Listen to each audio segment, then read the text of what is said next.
What's good, guys? This is Captain Awesome, and today we are covering Phoenix issue number 6. And let me tell you, this is an interesting issue for Phoenix. I kind of think Phoenix is a Merisu character at times, but this comic so far hasn't been so bad. They kind of let her embrace the role of this all-powerful character, but also kind of balance it out and make us also see the weakness that she has, still being human, and all that kind of stuff. But not to keep talking too much, let's get straight to it. So basically, our story continues where we left off after she kind of goes into the mind of Adani. So for those of you who haven't been keeping up with the Phoenix comics so far, Adani is basically a young alien who blames Phoenix for the death of her father. Unknowing to her, Pericus is actually the one who did kill her father, and he granted her this sword which gives her psychic abilities and the power she sought to kind of get her revenge against Phoenix. We get to see the Dark Gods again. They are the opposite of the Asgardians. They and the Asgardians are something like Marvel's version of the New Gods. I don't know who came first, the New Gods or the Asgardians and Dark Gods, but they are basically like the New Gods, to make it simple, who try and encourage her to continue with this ongoing fight against Phoenix. And we get Pericus. For those of you who don't know who Pericus is a Dark God. But Pericus tells her, "This is not a time for despair. My family, the Dark Gods, we have succeeded." And Phoenix tells Adani it doesn't have to be this way, and that she can change this. She will help Adani do so, if she lets her. But Pericus goes on to say that this was her choice. She's gotten everything she wanted. Then Phoenix then says, "You know the answer. It's inside you. I can hear it. Just listen to your..." Before Adani goes straight back into the offensive and lunges at Phoenix. Before she can attack her in her mind, she wakes up. We then continue with Adani inner monologuing. She talks about how she could feel something deep within her, like the sensation of someone watching. She had faced the Phoenix and she failed. Even worse than that, Jean Grey entered her mind. Jean said she was creating a psychic barrier to protect her mind from the voices. The voices of everyone across the galaxy in need of help in that moment. Millions of them crying out in pain. She never needed to ask. She knew those were the very same voices that haunted Jean. As she looks into the mirror and sees a younger reflection of herself. Surprisingly, the younger reflection reaches out to her, asking her what she did to her, to which she retorts no. The younger version of her then goes on to say, "Listen to her, please, to the Phoenix, I am still here, you can be helped." But she punches her mirror, cracking it, telling Jean to get out of her mind. We then move on to Aldana, where we see Corvus Glaive, a member of Thanos' Black Order, who is now leading a charge against Phoenix and an armada of ships. They see an unidentified object appear on their radar, and obviously this is Phoenix approaching them. So we get Corvus Glaive then saying, "Even better, tell the fleet to prepare all weapons." We then get this amazing shot of Phoenix with a whole armada of alien ships approaching her, as Corvus Glaive orders them to fire at the Phoenix. We then continue with what I believe is Adani's inner monologue, kind of telling us about a few of the things that have transpired prior to this issue. If Jean hadn't fought God the God Butcher when he called to her, if she hadn't freed the souls of the imprisoned Asgardians, or faced off against the Black Order, or listened to the rogue pirate Corsair, if Jean Grey had never prevented a black hole from collapsing, if she had never left Earth, Thanos would not have gained control of the Galactic Council. We kind of get to see that this was all part of a greater plan by Pericus and Thanos. In the grand scheme of things, as to what they are trying to achieve, for now we don't entirely know. Jean Grey does the Human Torch flame on thing and says, "Now, Nova." And in this funny dialogue, we get Nova respond to her 10-4 Firebird, "Let's do this." So for those of you who don't know, Firebird is actually another Marvel character whose real name is Bonita Juarez. She's also a superhero who got her powers in a kind of similar way to how Jean comes to acquire the Phoenix Force. But basically she gets hit by radiation and she has the ability to manipulate fire, or more appropriately energy. So yeah, that's who Firebird is. They are kind of referencing the character and making a joke about how similar these two characters, Jean, or should I say Phoenix and Firebird, are. So we then get more monologue from Adani. Thanos would not have used every available resource to immediately begin subjugating inhabited planets.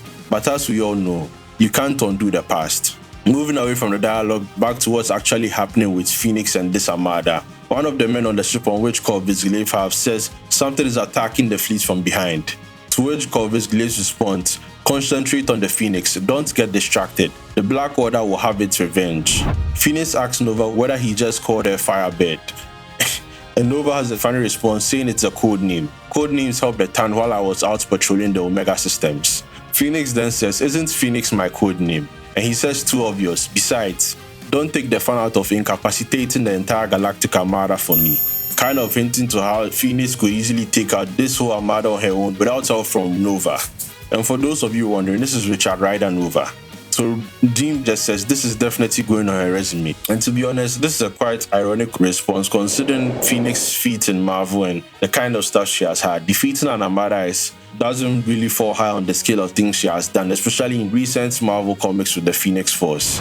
So we move back to Corvus Glaive's ships, where one of his ships men says systems offline, sir, weapons, propulsions, nothing is responding. Nova then says he's not here, and Phoenix responds, no, at least, I don't think Thanos is here, but I still can't sense him anywhere. And we'll get to find out the reason as to why Jean Grey with the Phoenix Force, this all-powerful entity, can't find Thanos anywhere in the galaxy. Richard Rider then says, I didn't know your powers had any kind of limitation. And Jean says to him, I should be able to find Pericus and Thanos. It's like they don't exist, or something is blocking my abilities.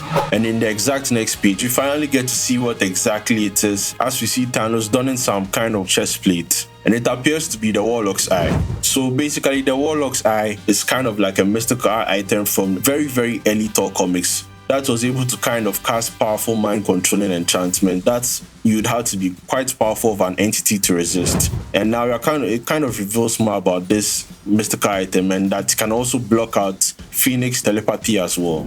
So we then get Pericus telling Thanos, you seem pleased, Thanos. Is this how you imagined your reign? To which Thanos responds, nearly. Thanos says that he didn't imagine sharing this victory with Pericus. Though, he must admit, the alliance he proposed has proven valuable, especially since it comes with the Warlock's eye. We then get to see that this is just another normal Thanos Thursday as he's subjugating a planet. We find one of the people of the planet he's subjugating begging Thanos, telling him that he has a family and that he does not belong to the government that opposed him. Thanos then says to the soldier with his weapon pointed at the civilian that, allow me, every choice you make has a consequence. You could spare the life of this pathetic being who defied you, defied us. His people could have chosen to surrender, but instead, they chose violence. That was their choice, and these are their consequences. And now, you get to choose, follow orders, or face the consequences. To which the soldier gives Thanos a response and straight up shanks the civilian, which seems to please Thanos. I don't know how many people will agree with this, but Marvel, especially the MCU, doesn't show the more manipulative side of Thanos. Yeah, sure, they show he's a very genius strategist in battle and in general and how great of a mind Thanos is, but they never really show how manipulative he can be and how he can make people work in the way he wants them to. You know, we got to see that bit with Gamora and her sister Nebula, but we didn't see the full extent, how much Thanos rebels in using manipulation as a means of gaining what he wants.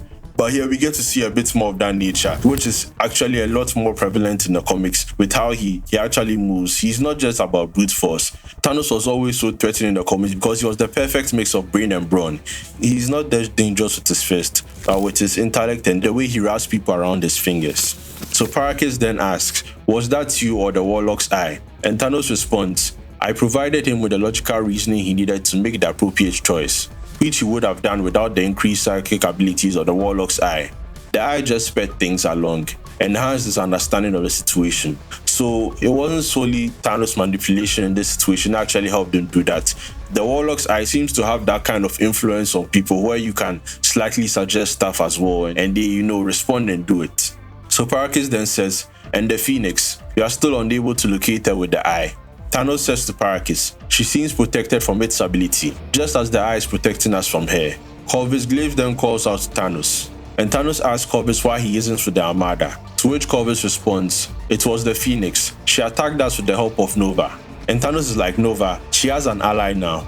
And he's just like, good, which seems to imply that whatever plan Thanos and Pericus have is generally going according to plan. So we then move back to Phoenix. She's speaking to Scott. Scott tells Phoenix they can get everyone, the Avengers, X-Men, but they can't let Thanos take over the galaxy again. To which Jean responds that she didn't let him. They kind of have this short back and forth where Scott tells her of course not. It's just that, and Scott is kind of trying to express his concern for Jean, but like bro, she's literally the Phoenix. She doesn't really need your help in a situation like this. So Jean then goes on to tell him that by the time any of them could get here, it would be too late. And she's kind of right. She's probably light years away from wherever Scott is now on Earth. It would be impossible for them to get there, not to mention the issues that the Avengers and X-Men are all separately facing in their own small parts of the Marvel Universe currently. So she then goes on to say, I shouldn't have come, Scott. I should have stayed at home with you.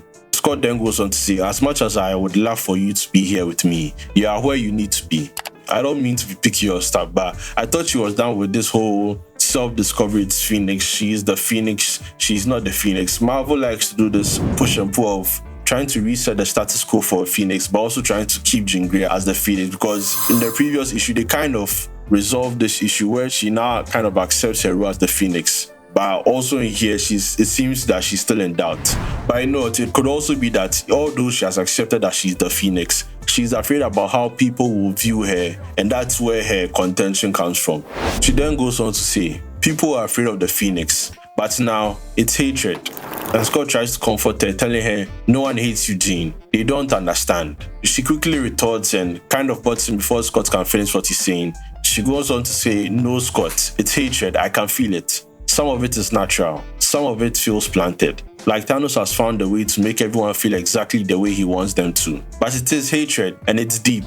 I had to go to the edges of the universe to find a planet Thanos hasn't touched yet, to breathe for a moment, to try to regroup with Rich, and wait for the others too. Obviously, she doesn't know that Thanos currently has this Warlock's eye, which has probably helped him switch the minds of people on different planets to kind of fit with his worldview or narrative he wants. Scott quickly jumps in Rich. Obviously, Scott is still the jealous boyfriend, concerned boyfriend type of guy. And she's like, Rich Rider, Nova. And he's like, you can trust him. To which Jean says, Thanos has managed to turn the entire galaxy against me. I have very limited options here, Scott. I have to trust. And just before she can finish her sentence, Nova jumps in and obviously confused. He's like, Nova. And Scott's worried. He's like, what was that? Jean tells him, I think Thanos has found a way to track me. I'll call you back. She's now kind of on the offensive, trying to figure out what exactly is happening to Nova. As she tells him, he's in your mind, Rich. You have to fight it. Come on, Rich. And we get this shot of Jean trying to kind of keep her strength in check while also trying to break Nova from the grasp of Thanos' mind control. So she punches him over the face and all of a sudden Nova is snapped out of it. And he's like, what the hell, Jean? and in her defense, she did have a right to punch him. He literally just jumped in and attacked her, but Rich doesn't seem to remember that he was under Thanos' influence at that point in time. So she just says, you attacked me. To Rich says, what? No, I wouldn't. And she tells him, I haven't been able to sense Thanos anywhere in the galaxy. The feeling I can sense is universal hatred directed at me. So obviously, Thanos is more than likely using a ploy of some kind to probably weaken or break down the Phoenix abilities by overwhelming her senses with all the negative emotions he and Paracus are trying to direct at Jean in their grand scheme that we still don't know of. She goes on to say, now Thanos has found a way into your mind. Something is giving him augmented psychic abilities. Obviously the Warlock's eye, but she doesn't know about that yet. And Rich says something like magic, to which he says it could be any number of things. It will make our mission harder, but it changes nothing. We are going to attack Thanos, break his control of the Galactic Council, and restore order to the galaxy. And Rich is just like, we are just two people. How are we supposed to stop an armada? Armies, a big purple troll who now has unlimited psychic potential, and a dark god. Rich always knows when to come in with a comedy in the dark times. That's just Rich for you. We get someone join the conversation who says, well, for starters, we are not going to be doing all of that alone. And we then get to see it's Captain Marvel, Sif, and Rocket Raccoon, who Jean called in as backup. Sif also said, for what Pericles has done to Asgard, I am honored to join your fight, Jean. And Rocket Raccoon, who is always a highlight in any comic, says to them, Armadas, armies, gods, and Thanos. Sounds like a regular Thursday to me. And honestly, it is for someone like Rocket Raccoon. We finally end the comic with Jean saying, you all got my call. The universe just got a whole lot more dangerous for Thanos. And folks, that's the end of Phoenix issue number 6. We started with Thanos on the hands for Jean, and now it seems that the tables are being turned. But who knows where this comic will go next? We just have to wait for the next issue to come next month, and we'll know where this Phoenix saga is going exactly. But so far, it's not been a bad run. It's been interesting. They've kind of managed to balance how powerful Jean is and give an enemy who is more tactical and are employing more psychological ways of breaking Jean because they know they can't outright defeat her. And I think it's a good way to set up enemies for her to fight. It's interesting because usually when you think of the Phoenix, you don't think of her fighting someone like Thanos. You probably think of the Shia and other more X-Men related villains. But I think this has been an interesting run, and I'm curious about where they go next with this. But anyway, guys, this has been Captain Awesome as always. If you like this video, like, share, subscribe, all that good stuff. Until next time, guys, stay awesome.